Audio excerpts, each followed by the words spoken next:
그러면 오늘 준비한 거 시작하도록 하겠습니다. 이거는 그 중성화 영상만큼이나 좀 급하기도 하고 좀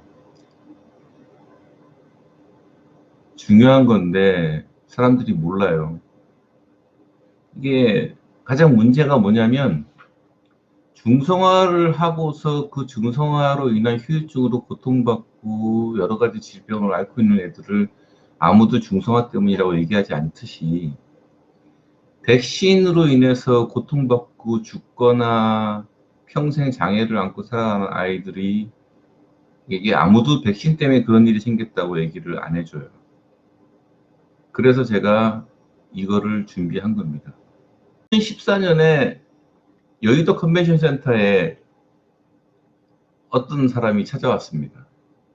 바로 수의내과학이라는 책의 저자인 스티븐 에팅거 박사님이십니다. 이분은 UC 데이비스 대학의 석좌교수님이에요. 그분의 심포지엄이 열렸어요. 스티븐 에팅거 박사님이라 그러면은 수의학계에서는 거의 스티브 잡스 같은 분이에요. 그러니까 엄청나게 사람들이 꿈꾸는, 만나고 싶어 하시는 저명인사죠. 이분이 오셔가지고 그 63 빌딩 컨벤션 센터에 그 당시에 2014년에 우리나라 수의사가 4,000명이 몰려들었어요. 그 스티븐 에팅거 박사를 한번 보기 위해서, 그 강연을 듣기 위해서, 그리고 그분과 질문과 대담을 나누기 위해서 몰려든 것입니다. 이 에팅거 박사라는 분에 대해서는 수의과를 졸업하신 분이나 그쪽 관련 전문가, 심지어 저도 에팅거 박사의 책을 봤어요. 그러니까 수의학계에서는 이름만 있어요. 잘 모르겠으면 에팅거 찾아봐라. 다시 말해서 잘 모르겠으면 에팅거 박사 책을 뒤져보라는 뜻입니다. 그 정도로 전설적인 인물이에요. 근데 UC 데이비스라는 대학은 어떤 대학이냐면 우리나라 전체, 그때 2014년 당시에 우리나라 전체 수의과 교수가 160명이에요. 학생은 뭐 정원이 매년 500명씩 뽑는데 160명의 교수가 있는데 UC 데이비스 대학은 매년 100명의 졸업생을 배출하는 곳인데 수의과 대학에서 교수가 240명입니다. 우리나라에서 최고의 수의대라 그러면 서울대학교 수의과를 말을 할 텐데 이 서울대학교 수의과도 2019년 4월 15일, 올해 4월 15일에 처음으로 미국 AVMA, 즉 미국 수의사회의 인증을 받아가지고 이제 수의대로 인정을 받은 거예요. 그 외에 한국에 있는 모든 수의과 대학은 아직도 제한 인정 교육기관이라고 되어 있습니다. 리미티드 어크레디테이션이라고 그래서 무슨 말이냐면 한국에 있는 서울대 수의대를 제외한 나머지 대학을 졸업해봤자 미국 수의사 자격 시험을 응시할 수 없습니다. 그것이 우리나라 수의과 교육의 현실이에요. 가장 거기서 걸림돌이 되는 것은 바로 임상실험 부족, 그 다음에 교육 훈련을 시킬 수 있는 교수의 부족, 이런 것들이 있는데 하여간 다행스럽게도 서울대 수의대가 2019년 4월 15일, 올해 4월 15일에 인증을 받았습니다. 유일하게. 그러니 그런 UC 데이비스의 전설적인 석좌교수가 오셨으니까 우리나라 수의사가 4,000명이 몰려든 거예요. 2014년 당시 우리나라 병원이요 4,000개가 안 됐어요. 근데 4,000명이 몰렸으면 어느 정도인지 아시겠죠. 그때 그 심포지엄이 진행된 다음에 그 우리나라 한국 수의사들 4,000명과 에팅거 교수님과의 그 대화의 시간이 있었습니다. 그때 나온 질문이 하나 있었어요. 뭐냐면 한국은 2주 간격으로 5번 백신 접종을 하고 매년 추가 접종을 하는데 미국은 3회이고 왜 3년이라고 되어 있느냐? 라는 질문이었습니다. 그때 에팅거 박사가 딱 한마디 했죠. Too much. 너무 과도하다. 2019년 현재 그때 강의를 듣고 대담을 나눴던 4,000명의 수의사들은 대부분 지금도 5회 백신을 보호자들한테 당연한 듯이 강요하고 매년 추가 접종을 떠들고 있습니다. 극소수의 분들은 그렇게 하지 않는 극소수의 분들은 침묵하고 있죠. 그들이 그렇게 목매어 쳐야했던 세계적인 석학의 말을 그 수의사 5명은 왜 지금까지 무시하고 있는 걸까요? 미국 동물협회라는 곳이 있습니다. AAHA, American Animal Hospital Association. 전에 제가 소사이어티라고 붙은 단체는 이 로비 단체라고 그랬죠. 후원받아서 그거로 장사하는 로비 단체고요. 이건 그런 데가 아닙니다. 이 미국 동물병원협회 2006년 개정판 백신 가이드라인이 있습니다. 거기에 백신에 대한 가이드라인을 제시하고 있어요. 첫 번째, 백신의 접종 횟수는 최대한 줄여야 하는 것이 당연하다. 백신의 부작용은 적지만 알레르기성 부작용은 치명적이고 개가 죽기도 하며 그 부작용은 백신 접종 후에 일어난다. 백신은 개의 면역 시스템을 파괴하며 혈액, 피부 관절이나 신경계통의 병변을 가져다 줄 수 있기 때문에 이것은 개에게 일평생의 위협이다. 백신의 중요한 백신은 코어 백신이라고 하며 디스테퍼, 아데노바이러스, 파브바이러스, 광견병을 말하는 건데 캔넬코프, 렙도스피라는 논코어 백신이다. 유년기 때 1년에 1회 접종하고 코어 백신이라 할지라도 3년에 1회 접종하는 것을 추천한다. 광견병도 마찬가지다. 라고 되어 있습니다. 자, 세계적인 백신 제약회사인 베링거 인겔하임에서 백신 프로토콜에 대한 권유가 나와 있습니다. 제품 설명서에 나와 있어요. 3년에 한 번 추가 접종을 해라. 다시 말하면 에팅거 교수의 말이 소수자의 의견이 아니고요. 세계적인 추세이고 다 당연하게 생각하는 권장사항이라는 의미예요. 그러면 이 세계는 왜 이렇게 변했을까요? 백신은 1978년도에 개발돼서 매년 추가 접종하는 것을 처음에 권장했습니다. 수의학자들은 그것을 일종의 테스트였다고 말을 하죠. 그런데 이 백신을 매년 추가 접종하고 있다가 보니까 1990년대부터 이상 증세들이 발견되기 시작한 거예요. 그래서 그 이상 증세를 연구하기 시작했습니다. 도대체 이 이상 증세가 어디서 오는가? 그 이상 증세 연구의 대표적인 주자가 있습니다. 존 로 박사라는 분은 커네티컷주의 수의사입니다. 이분이 정말로 처절한 싸움을 했어요. 이 커네티컷주의 존 로 박사는 제일 먼저 의심을 했던 건 뭐냐면 왜 개마다 개의 사이즈가 다 틀린데 백신 용량은 똑같은가? 그러면 조그만 소형견은 데미지가 더 있을 거 아닌가? 그래서 이 사람이 자기가 연구하고 해서 항체 검사라는 걸 해가지고 백신을 주사하지 않아도 될 아이들에게 주사하지 않았습니다. 그러니까 미국 수의사협회에서 가만두질 않았죠. 수의사협회에서 이 존록 박사의 고객들을 들쑤셔서 고소고발을 진행했습니다. 5천 명에 해당하는 보호자들이 자기 개가 전염병으로부터 충분히 보호받지 못했다라는 고소장을 접수했고 재판이 벌어졌습니다. 그 재판에서 존록 박사는 백신을 주사할 때는 항체 주사를 해야 되고 항체가를 가지고 백신을 주사해야지 맞는 것이지 항체가 있는 아이에게 백신을 주사하는 것은 예방도 아니고 범죄라고 했습니다. 물론 어마어마한 세력인 수의학자 협회의 압력과 온갖 거에 시달리면서 체포되었고 병원도 뺏겼습니다. 하지만 이어진 연구, 유명 대학들의 연구와 인간의 연구를 결합한 연구들에 의해서 결과적으로 백신은 추가 접종이 필요 없다라는 결론이 났고 그로 인해서 세상은 변하기 시작했습니다. 두 번째 주요 연구는 카닌 헬스 컨벤션 백신 서베이라고 하는 조사가 있었습니다. 영국에서. 그 영국의 조사에서 무서운 3,800마리 개가 참여한 영국 애견건강문제협회의 연구인데 여기서 어마어마한 일이 발견됐어요.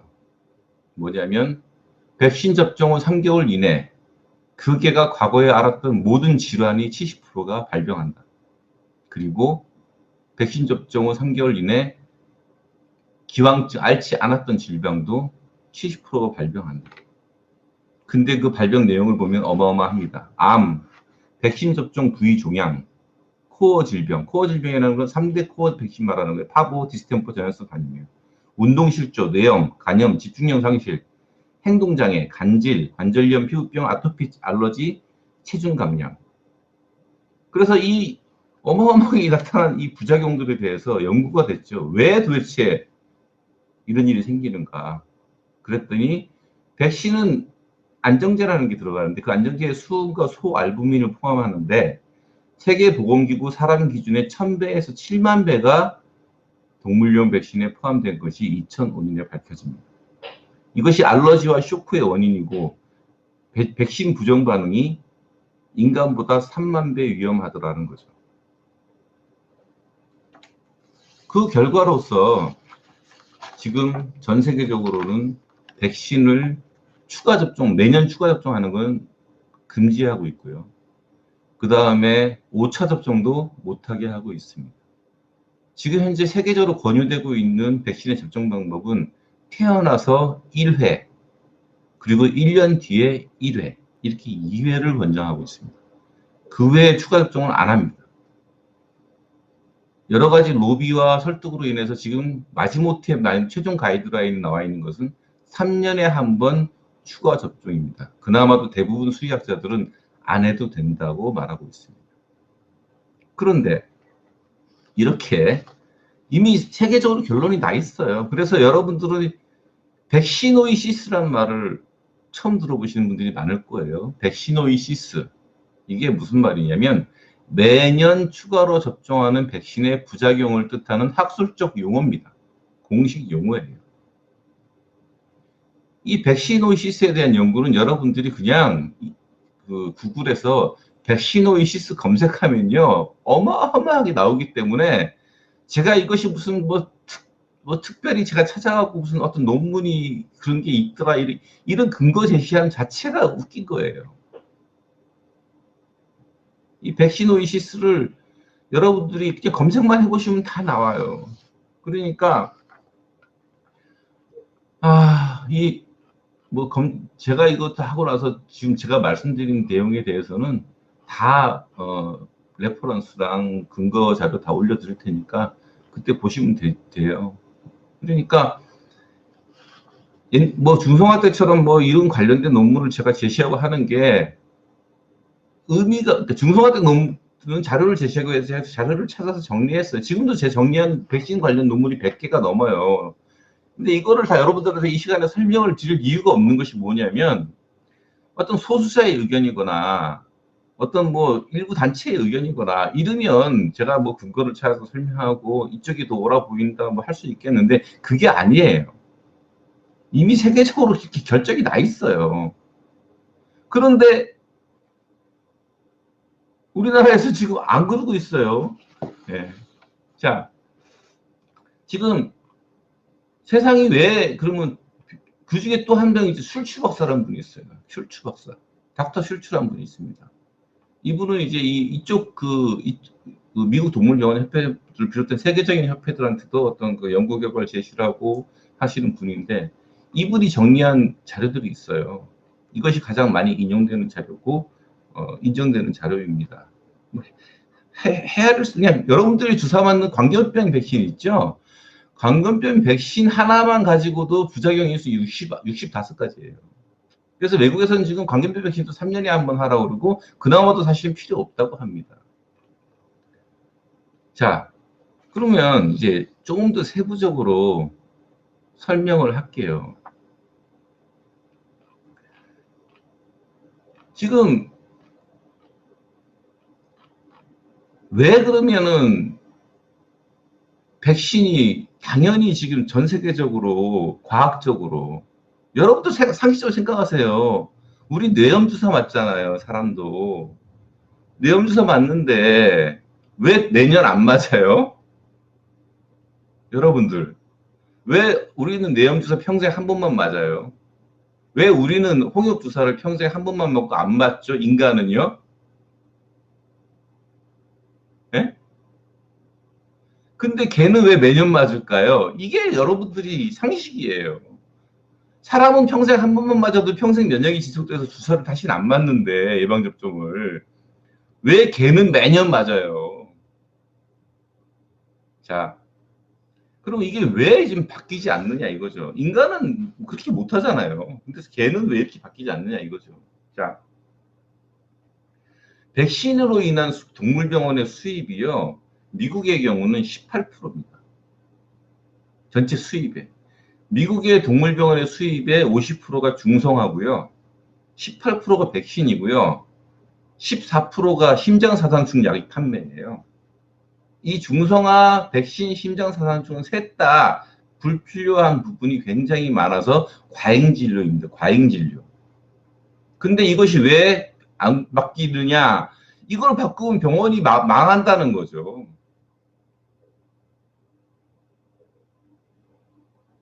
자,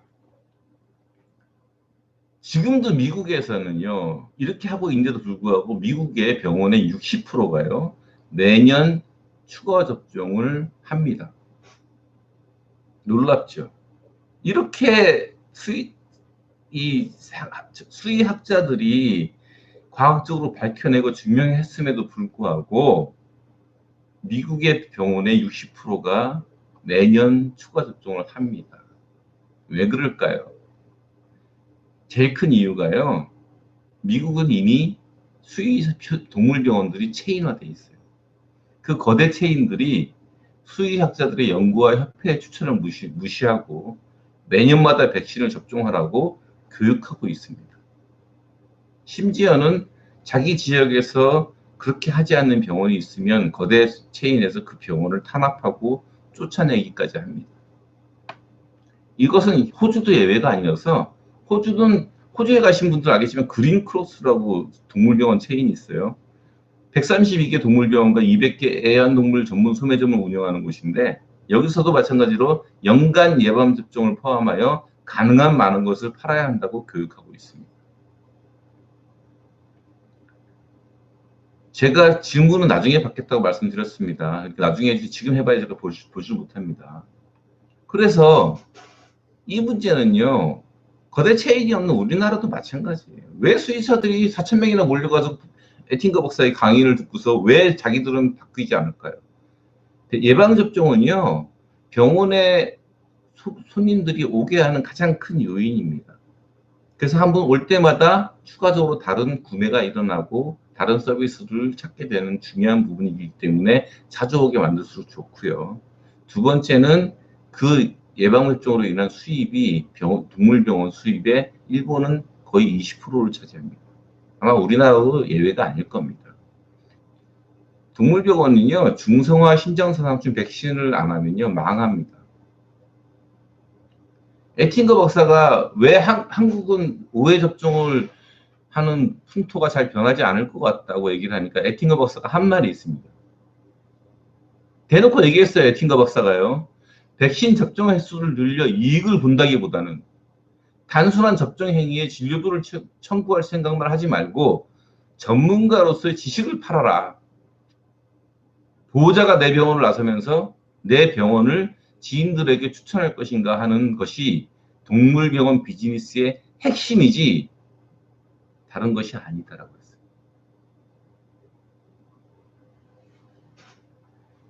자, 그러면 이제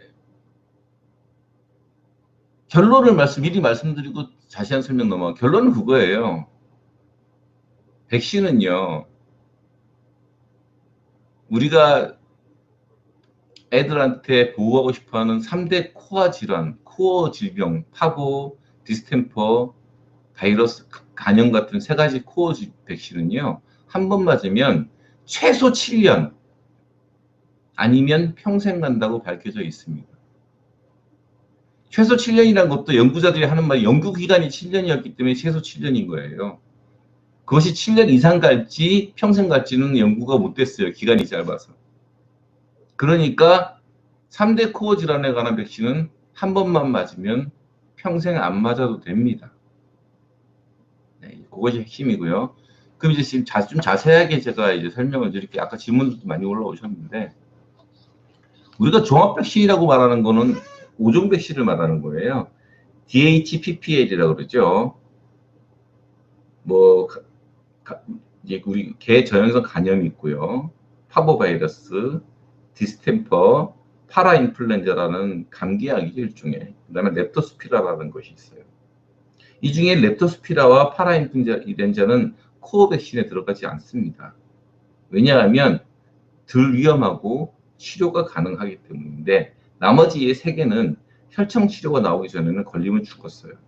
그래서 코어 백신이에요. 얘네는 세 개의 백신의 특징은 뭐냐면 바이러스입니다. 따라서 인간과 똑같아요. 검사 결과 최소 7년 아니면 평생 재접종이 필요 없답니다. 그래서 병원들이 주장하는 건 뭐냐면 파라인플루엔자와 렙토스피라를 얘기하는 거예요. 근데 여러분, 이 파라인플루엔자는 바로 독감 예방주사랑 똑같은 겁니다. 그래서 파라인플루엔자에 관해서 굳이나 예방접종이 필요가 하지 않고, 또 이 파라인플루엔자가 종류가 너무 많기 때문에, 렙토스피라도 마찬가지예요. 렙토스피라도 20종의 세균이 있고 200종류가 있어요. 따라서 우리가 렙토스피라 백신이라고 하면 렙토스피라가 다 감염을 잘 막아주는 줄 알지만, 우리가 일상적으로 쓰는 렙토스피라 백신은 꼴랑 그 200종 중에 2종류에 대한 면역을 만들어주는데, 그 면역도 6개월 이상 안 가요. 왜? 이건 세균 백신이거든요. 바이러스가 아니에요. 그래서 일단 기본적으로, 또한 이 세균 백신은 부작용이 엄청납니다. 그래서 미국 동물협회에서도 이거를 넌 코어 백신이라고 해서 접종을 권하지 않아요. 이제 이 파라인플루엔자와 렙토스피라에 대해서 백신을 하지 말라라는 이유에 대한 근거들은 제가 추가로 자세히 올려드리겠습니다. 여러분들이 보시는 게 더 이해가 빠를 거예요. 제가 설명하는 것도 어차피 저는 수의사가 아니거든요. 그냥 브리더일 뿐이에요. 브리더가 아무리 설명해봤자 설득력이 있겠습니까? 여러분들이 하시고, 핵심은 그겁니다. 파라인플루엔자나 렙토스피라는 더 부작용이 심한 백신이기 때문에 절대로 하지 마시라. 한다면 한 번 정도 하시라. 네. 근데 그러면 종합 백신이 왜 5번 뭐 면역이 해고 3번 접종하고 하잖아요. 왜 이런 일이 생기냐면은, 우리가 이제 강아지가 태어날 때 모체 이양 면역이라는 걸 가지고 태어납니다. 그러니까 이제 면역이 없는데 엄마의 면역을 받아가지고 저항할 수 있는 것을 가지고 태어나는 거죠. 태어날 때 한 5%에서 10% 정도 가지고 태어나고요. 태어나서 처음 먹는 초유로 90%에서 95%의 면역을 갖게 됩니다. 이 초유가 왜 중요하냐면, 아기는 태어나서 뱃속에 아무것도 없잖아요. 탯줄로 먹었으니까 뱃속에 아무것도 없어요. 이 빈 뱃속에 처음 들어갔을 때 면역을 만들어 줄 수 있어요. 그래서 초유가 중요한 건데, 그러니까 초유 시컷 먹던 애가 나중에 뭐 며칠 지나서 초유 먹어봤자 면역이 생기는 건 아니에요. 처음 먹는 음식이기 때문에 중요한 거예요. 그런데 이 모체 이양 면역이 몸에 있잖아요. 그러면 아무리 백신을 때려도 면역이 생기지 않습니다. 간섭 효과라 그러는데, 모체 이양 면역으로 인해서 그 면역이 백신 효과가 사라져버린 거예요. 따라서 이 모체 이양 면역이 살아있을 기간에는 백신을 놔봤자 아무 소용이 없어요. 그런데 지금부터는 조금 전문적입니다. 면역학이라는 건 되게 어려운 학문이에요. 저도 수의학 박사님들한테 조언을 얻어서 제 연구소의 백신 집중 프로그램을 만들었습니다. 그것이 뭐냐면은, 이 모체 이양 면역 중에서 예를 들어서 파부가 있고 뭐 간염이 있고 디스템퍼가 있고 홍역이 있지 않습니까? 그 중에서 장염에 관련된 그 면역이 가장 먼저 소실이 됩니다. 모체 이양 면역이 다 한 번에 소실이 되는 것이 아니고, 그래서 그 소실되는 것 주기에 맞춰서 예방접종을 실시해야 되고요. 모체 이양 면역이 소실되는 것이 일반적으로는 A 그래프가 있어요. 첫 번째 그래프는 42일경에 그래프가 떨어지기 시작합니다. 근데 B 스타일이 있어요. B 타입. B 타입은 뭐냐면 무려 120일경에 그래프가 떨어집니다. 따라서 이 B 타입을 타고난 아이의 경우에는 120일이면은 보통 4개월이죠. 4개월 될 때까지 맞은 백신이 아무 소용이 없다는 거예요.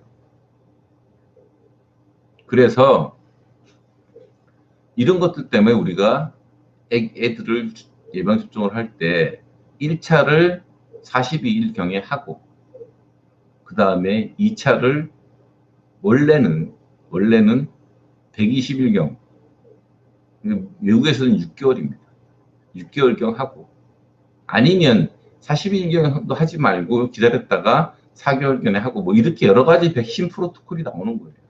그래서 지금 세계적으로 인정받고 있는 가장 올바른 백신 프로토콜은 뭐냐면 42일경에 한 번, 그 다음에 6개월에 한 번, 그리고 끝입니다. 그래서 외국에서 법적으로 2차까지 백신을 주사 맞은 애들에 대해서만 호텔 투숙이 허락되고 그러지 3차에 대한 법적인 그 권유사항도 없어요. 그러니까 백신은 이 모체 이학 면역 그래프에 따라서 접종을 하는데 여러분들이 저는 그래서 연구소 애들은 3번 백신을 하거든요. 3번 백신을 합니다. 그리고 혹시 몰라서 어떤 아이들은 1년 뒤에 추가 접종을 하는 경우도 있지만 그 외에는 하지 않습니다. 두 번째, 백신은 세계적으로 연구 논문에 의해서 검증된 결과가 뭐냐면 6살 이상의 아이들에게는 추가 접종은 어떤 것도 하지 말라고 되어 있습니다. 왜? 필요가 없어요. 그러니까 종합 백신이라는 거는 개발해서 실험하고 연구되고 그 결과물로서 세계적으로 공통적으로 난 결론이 있습니다. 그럼에도 불구하고 그걸 지키지 않는 것은 딱 한 가지 돈 때문입니다. 다른 이유가 없어요. 그러니까 이제 여러분들이 아셔야 됩니다. 수의사들이 변하지 않을 것 같아요. 지금 사람과 틀려서 백신은 또 부작용이 어마어마하게 심한데도 개선이 잘 안 되고 있어요. 물론 애는 쓰고 있겠지만. 그러니까 여러분들은 추가 접종을 하면서 아이들 위험에 빠뜨리지 마시고 그 다음에 매년 접종한다 이런 건 말도 안 되는 것이고 5번 접종하는 것도 말도 안 되는 겁니다. 심지어는요. 이 5번 백신을 접종해도 항체가 안 생겼다고 얘기하는 사람들도 참 많이 있어요. 근데 여러분들이 그걸 알아야 돼요. 참 얘가 말씀드리기도 창피한 얘기인데 동물병원에서 물타기라는 게 있어요. 백신을 5번 맞춰서 항체가 미리 생기는 걸 막으려고 백신을 희석해서 주사를 놓는 병원들이 있습니다. 그걸 이제 자기네들 은어로 물타기라고 해요. 병원에서 여러분들이 상상하지 못하는 일을 하는 것들이 몇 가지가 있는데 그중 하나가 물타기고 뭐 일회용 주사기 판매부터 다 쓴 일회용 주사기 판매하는 것부터 시작해서 참 많이 있어요. 그러다 보니까 5번 주사 맞아도 항체가 안 생기는 경우가 있고요. 또 아주 드물게 정말로 항체가 안 생기는 애들이 있어요. 그런데 그 아이들은 주사를 놓으면 안 됩니다. 그 아이들은 항체가 안 생겨도 항체가 안 생기는 이유가 있는 겁니다. 마지막으로 여러분들이 또 하나 잘못 알고 있어요. 병원에서 항체가 검사를 하잖아요. 항체가 검사를 하는데 그게 뭐 항체가 1부터 5까지가 있는데 5가 나와야 된다고 해서 다시 추가 접종을 하는 경우가 있어요. 항체가는요, 1만 나오면 추가 접종하면 안 됩니다. 이미 항체가 있는 거예요. 그것이 높지 않다고 해서 추가 접종을 해서 그것을 올리겠다고 하는 것 자체가 백신 충돌을 일으키는 일이고 면역기를 뒤흔드는 일이에요. 그게 과학적인 검증이니까 그렇게 알아주시고 그 부분에 대해서 추가로 제가 자세하게 다 올려드릴 겁니다. 그러니까 링크도 다 걸어드릴 테니까 가서 보시고 여러분들이 판단하셔야 됩니다. 그리고 수의사분들 지금 우리나라 동물 폐암률이 거의 90몇 %인 거 아시죠? 서울 시내에 있는 동물병원이 820개고 전국에 있는 동물병원이 4,000개 정도 되는데 숫자가 늘어나지 않고 있는 지가 지금 좀 됐어요. 2017년 10월부터 2018년 10월까지의 농진청에서 조사한 내용입니다. 이미 동물병원이 포화 상태라는 얘기예요. 그러면 여러분들이 지금처럼 하셔가지고 살아남을 수 있겠습니까? 옛날에 스페인의 남동부의 알리칸테에 인템포란 47층짜리 아파트가 있어요. 이 아파트가 원래 20층을 지으려고 하는 건데 설계 변경이 돼서 이 47층짜리로 변경이 됐습니다. 다 짓고 나니까 20층에서 47층 사이에 뭐가 없는 줄 아세요? 엘리베이터가 없는 거예요. 전문가 집단이 그거 설계 변경하는데 신경 쓰면서 엘리베이터를 빠뜨린 겁니다. 자기들이 뭘 짓고 있는지 몰랐던 거죠. 저는 요즘 우리나라 한국 사회의 수의사분들 보면요, 그런 생각이 들어요. 당신들이 뭘 하고 있는지 모르는 거 아닌가. 현실적인 문제로요, 지금 매년 우리나라에 수의사가 500명씩 배출되고 있죠. 동물병원 포화 상태일 겁니다. 살아남으려면요, 여러분도 변해셔야 돼요. 에티커 박사가 한 말 있어요. 수의사라는 직업을 위해, 전문성을 위해 무엇을 하고 있는지 늘 자문하라. 수의과 대학을 졸업한 것으로 이루어지는 것이 아니라 학위는 그냥, 면허는 그냥 다음 날을 위한 앙세일 뿐이다. 그저의 하나의 가능성일 뿐이다. 배우기를 멈추는 순간 너는 죽는다. 수의사분들 미래를 향해 달려가셔야 돼요. 여러분들이 이거 몰라서 안 하고 있다고 저 생각 안 하거든요. 얼마나 똑똑하신 분들이 수의사가 되시는데 그분들이 이거 모르겠습니까? 나 같은 아마추어도 아는 거를. 중성화? 그게 예방입니까? 백신 5번 때려 맞추고 매년 몇주 맞춰서 그게 수의사가 전문성을 가지고 할 일은 아니지 않습니까? 심장사상충도 다음 주에 제가 말씀드리겠지만요. 여러분들 변하지 않으면요. 살아남기 힘들어요. 살아남는 수의사가 되기를 정말 바라고요. 우리나라에 거대 수의사 체인이 들어와서 동물병원 잡아먹고 여러분들이 종업원이 돼가지고 그 사람들의 시키는 대로 하는 세상이 오기 전에 여러분들이 변하길 바랍니다. 여러분들이 그냥 상식적으로 검색해도 충분히 알 수 있는 부분들이 있긴 있어요. 근데 사실은 여러분들 잘못이 아니고 수의사분들이 좀 바뀌셔야 돼요. 우리가 믿고 지할 건 수의사잖아요. 뭐 제가 브리더가 뭐 알아야 얼마나 알겠어요. 수의사분들만큼 할 수 없어요, 절대로요. 여러분들 뭐 자가진료로 해서 뭐 자기가 직접 주사 놓으시는 분들도 있는데 그거 말도 안 되는 거거든요. 주사 놓는 게 쉬운 게 아니에요. 그건 무조건 병원 가야 되고요. 병원에서 수의사분들 처방이 따르셔야 되는데 수의사분들이 전문적인 지식을 저희한테 얘기해 주지 않고 조언을 해 주지 않고 그릇된 정보를 가지고 진실을 감추면 우리가 의지할 데가 없으니까 스스로 공부하는 거죠. 원래는 수의사분들한테 의지하는 게 맞습니다. 게니파파 동물약국에서 백신 직접 구입해서 처방하고 있습니다. 게니파파님 그런 거 하지 마세요. 병원 가세요. 무슨 2차 백신과 코로나를 따로 해요. 파분 백신에 파보가 들어있는데 3차를 파보를 왜 하고요. 게니파파님 병원 가서 하세요. 자가접종 하시는 분들 전 별로 안 좋아합니다.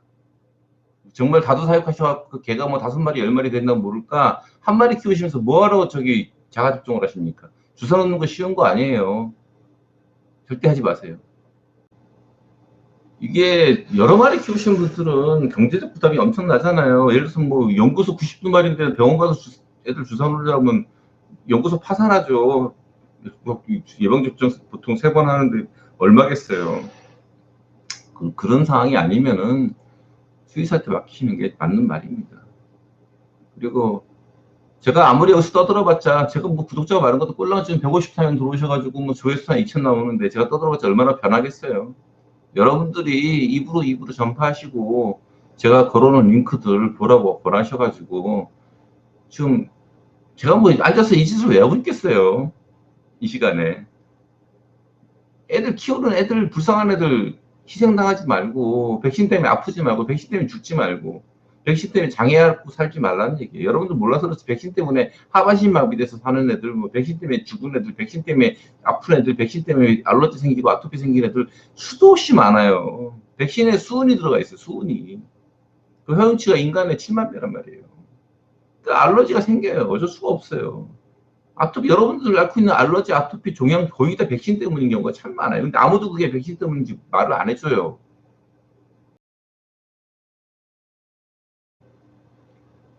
구충제는 3개월에 한 번 정도면 좋은 건가요? 구충제는 3개월에 한 번 정도 하시면 좋아요. 근데 구충제라 해야 돼요. 종합구충제. 일반 뭐 여러 가지 효과가 있는 약 말고요. 그 종합구충제를 먹이셔야 돼요. 매달 먹이지 마세요. 매달 먹이는 거 아니에요. 3개월에. 왜냐하면 종합보충제에는요, 간 디스토마 같은 흡혈충까지 잡는 약이 들어있어요. 그거는 사람 같은 경우는 처방전을 써야 됩니다. 그만큼 부작용도 있고 위험한 약이라는 뜻이에요. 그러니까 매달 먹이면 안 되는 거예요. 기생충약 종합보충제는 3개월에 한 번 정도면 충분합니다.